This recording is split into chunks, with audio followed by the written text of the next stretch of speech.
Hey everybody, it's ladybburke here. Happy Monday.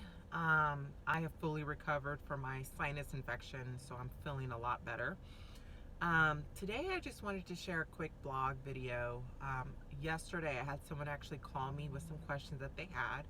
They knew what I do for a living in property management.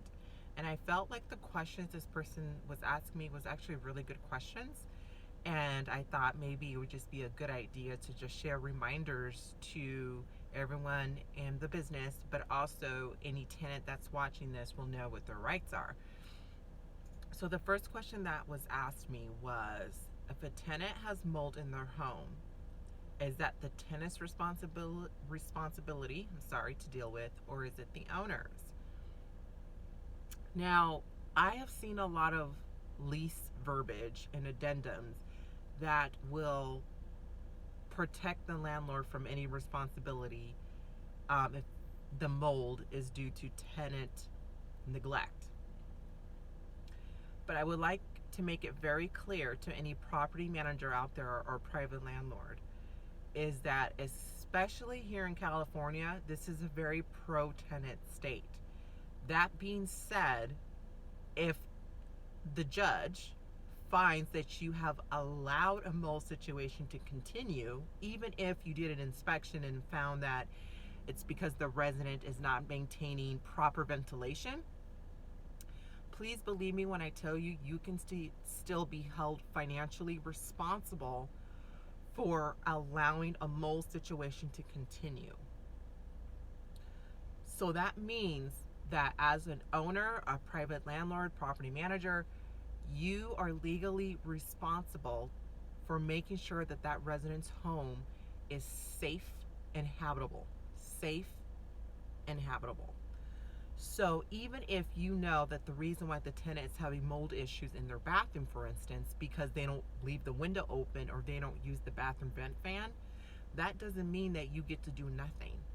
If the tenant can prove that they reported it to you and have been reporting it to you on multiple occasions, and now they're having breathing issues, things like that, if they can prove that in court, the judge can still find you financially responsible, even if you have an addendum like this. Okay, a mold addendum to the rental agreement. And this addendum goes on to explain the tenant's responsibility.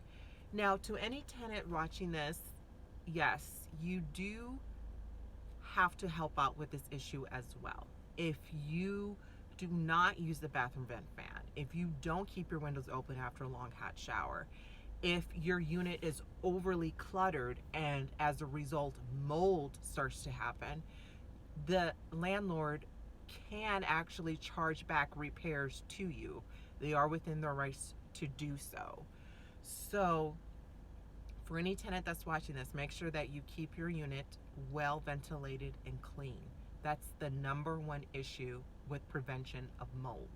After you take a hot shower, leave the window open, leave the fan going on for 15 to 20 minutes, and then that's it. If you're doing all of that and you're still having an issue with mold, it could be something as simple as a pipe leaking behind the wall. You can't see it. That is why reporting mold issues is very important. It will allow your property manager to go in and conduct an inspection of your unit. If they need to, they can send a vendor in to figure out if there's a leaking pipe going on, anything like that. The owner is obligated for the cost of all repairs, but please remember, as a resident, you do have to maintain the cleanliness of your unit as well. So for anyone that is having an issue with mold, just remember those tips and continue to report it to your landlord. The second thing, or the second question that was asked me, was about gas. They felt that every time they come home, they smell this overwhelming smell of gas. And they felt that every time they went to the management company to report it, that the management company was very passive. They were not worried. They were not concerned.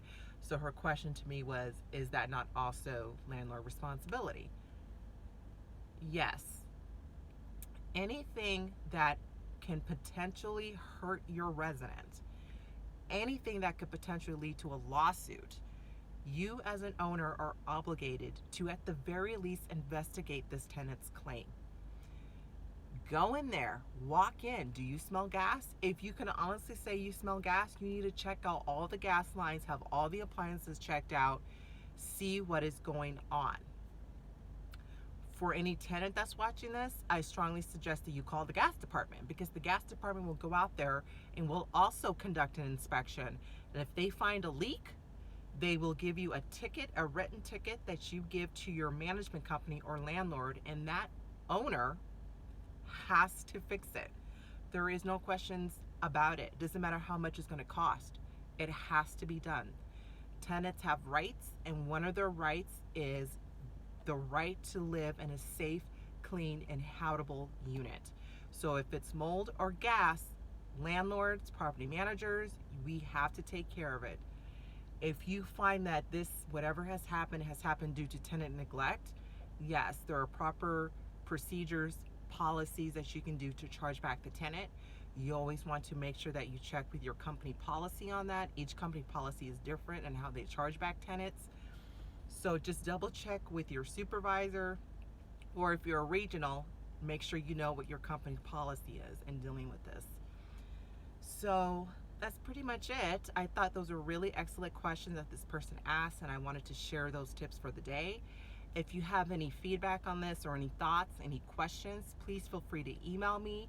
My email is in the link below, and please leave a comment. And if you can, please click like and share this video, and please subscribe. Thank you so much and have a great day.